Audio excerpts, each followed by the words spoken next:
This one is a little bit funny to find because obviously with a name like Guy de Maupassant, most of the things that he wrote were initially written en français. You'll see this story pop up with different names and slightly different wordings here and there because translators vary from translation to translation. There's a bunch of different synonyms for things. You'll see this story as either the Apparition, which is almost word for word the exact title. It was L'Apparition in French. But The Ghost is another very common title you'll see on this one. Initially published in 1883, this is The Apparition by Guy de Maupassant and his phenomenal mustache. The subject of sequestration of the person came up in speaking of a recent lawsuit, and each of us had a story to tell. A true story, he said. We had been spending the evening together at an old family mansion in the Rue de Grenelle, just a party of intimate friends. The old Marquis de Tour-Samuel, who was 82, rose and, leaning his elbow on the mantelpiece, said in his somewhat shaky voice, "I also know of something strange, so strange that it has haunted me all my life. It is now 56 years since the incident occurred, and yet not a month passes that I do not see it again in a dream, so great is the impression of fear that it has left on my mind. For 10 minutes I experienced such horrible fright that ever since then a sort of constant terror has remained with me. Sudden noises startle me violently, and objects imperfectly distinguished at night inspire me with a mad desire to flee from them. In short, I am afraid of the dark. But I would not have acknowledged that before I reached my present age. Now, I can say anything. I have never receded before real danger, ladies. It is therefore permissible at 82 years of age not to be brave in the presence of imaginary danger. That affair so completely upset me, caused me such deep and mysterious and terrible distress, that I never spoke of it to anyone.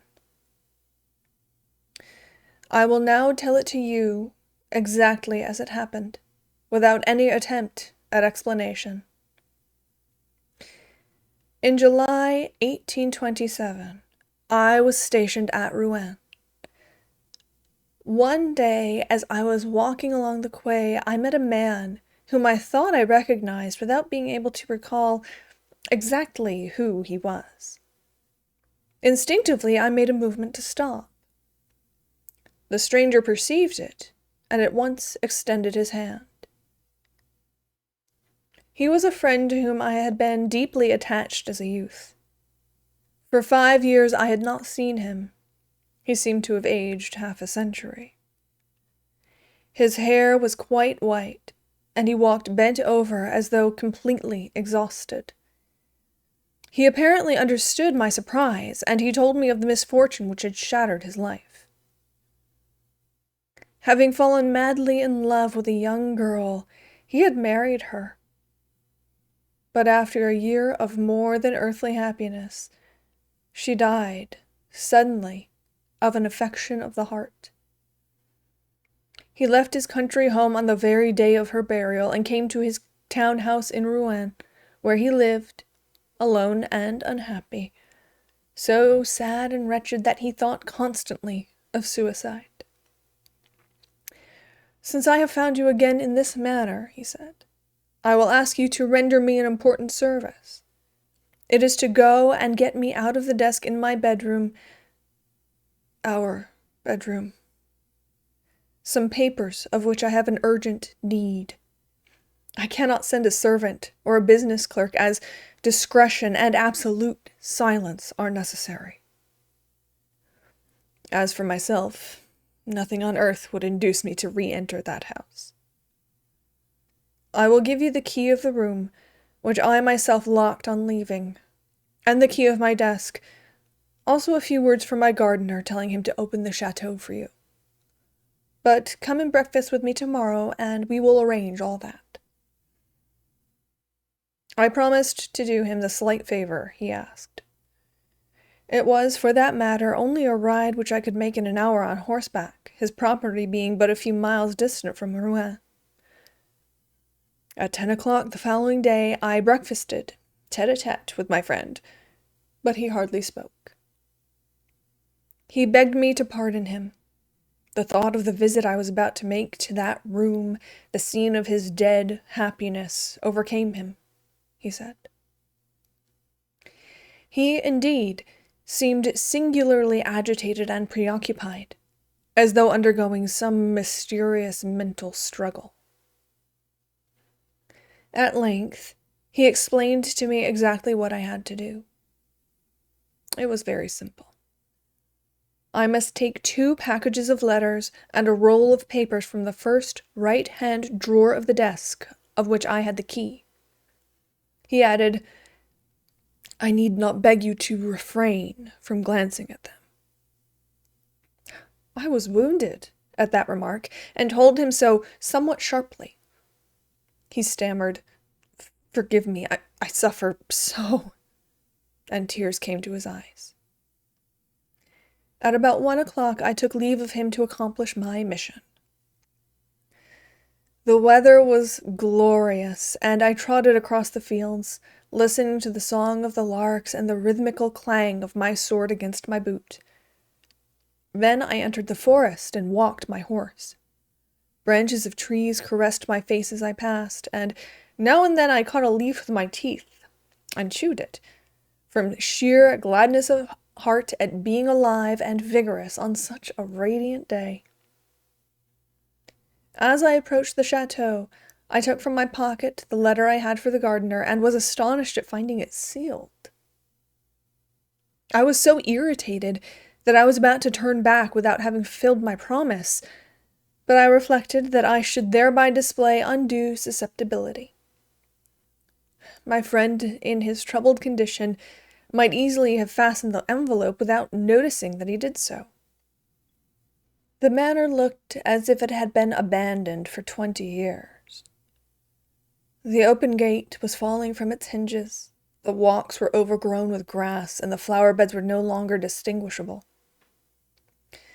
The noise I made by kicking at a shutter brought out an old man from a side door.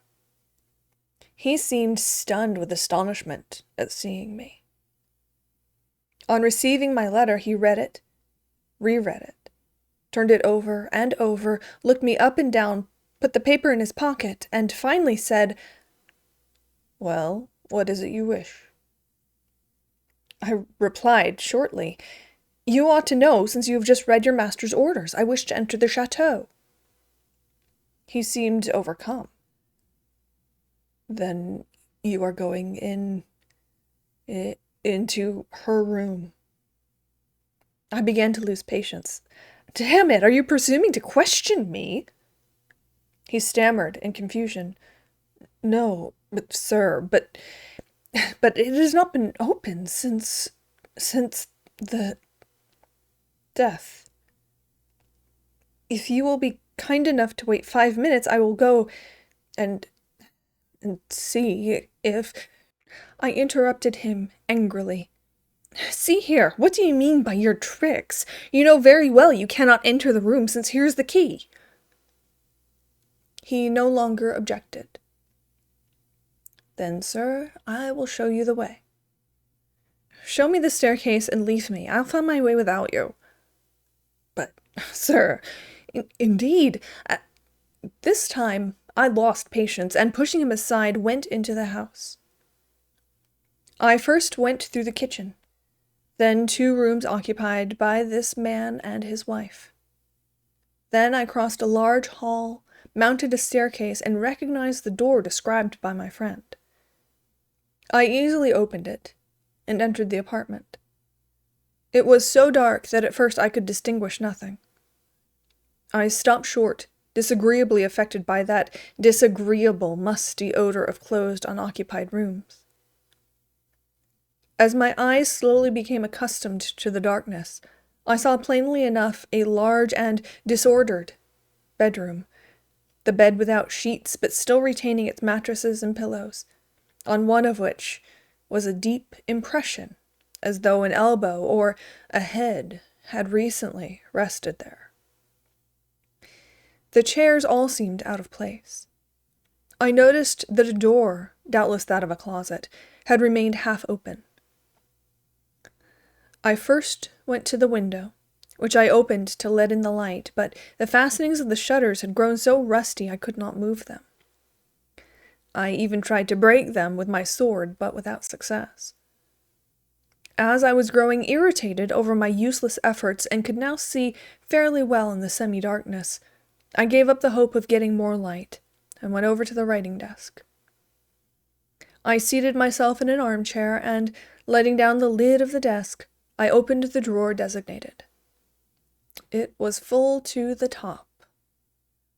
I needed but 3 packages, which I knew how to recognize, and began searching for them. I was straining my eyes in the effort to read the superscriptions when I seemed to hear, or rather feel, something rustle back of me.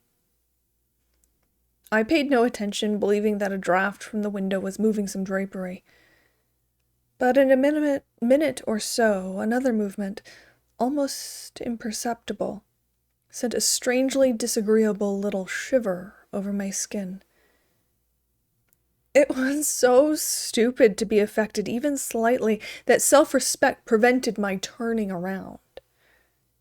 I had just found the second package I needed and was about to lay my hand on the third when a long and painful sigh, uttered just at my shoulder, made me bound like a madman from my seat and land several feet off. As I jumped, I had turned round my hand on the hilt of my sword, and truly, if I had not felt it at my side, I would have taken to my heels like a coward. A tall woman, dressed in white, stood gazing at me from the back of the chair where I had been sitting an instant before. Such a shudder ran through all my limbs that I nearly fell backward. No one who has not experienced it can understand that frightful, unreasoning terror. The mind becomes vague, the heart ceases to beat, the entire body grows as limp as a sponge. I do not believe in ghosts. Nevertheless, I collapsed from a hideous dread of the dead, and I suffered in a few moments more than in all the rest of my life from the irresistible terror of the supernatural. If she had not spoken, I should have died, perhaps. But she spoke.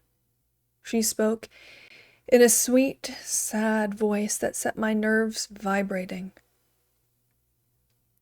I dare not say that I became master of myself and recovered my reason. No, I was terrified and scarcely knew what I was doing.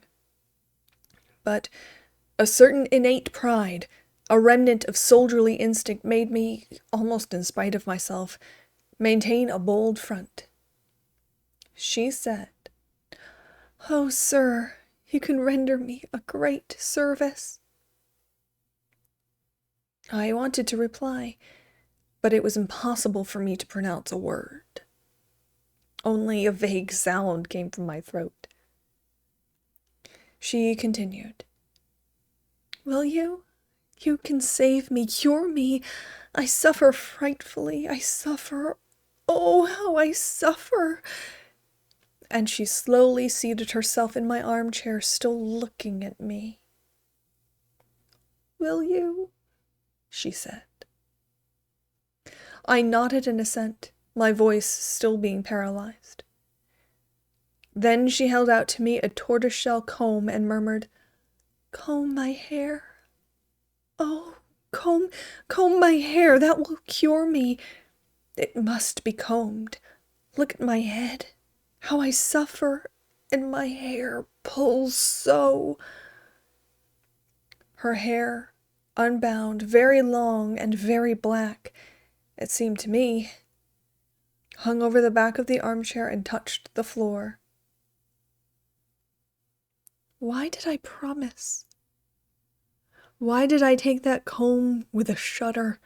And why did I hold it in my hands, her long black hair that gave my skin a frightful cold sensation, as though I were handling snakes? I cannot tell. That sensation has remained in my fingers, and I still tremble in recalling it. I combed her hair. I handled, I know not how, those icy locks. I twisted, knotted, and unknotted and braided them. She sighed, bowed her head, seemed happy. Suddenly she said, "Thank you," snatched the comb from my hands and fled by the door I had noticed ajar. Left alone, I experienced for several seconds the horrible agitation of one who awakens from a nightmare. At length, I regained my senses. I ran to the window and with a mighty effort burst open the shutters, letting a flood of light into the room. Immediately, I sprang to the door by which that being had departed. I found it closed and immovable.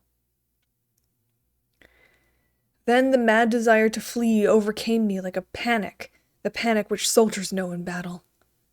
I seized the 3 packets of letters on the open desk, ran from the room, dashed down the stairs 4 steps at a time, found myself outside, I know not how, and perceiving my horse a few steps off, leaped into the saddle and galloped away. I stopped only when I reached Rouen, and alighting at my lodgings, throwing the reins to my orderly, I fled to my room and shut myself in to reflect. For an hour, I anxiously asked myself if I were not the victim of a hallucination.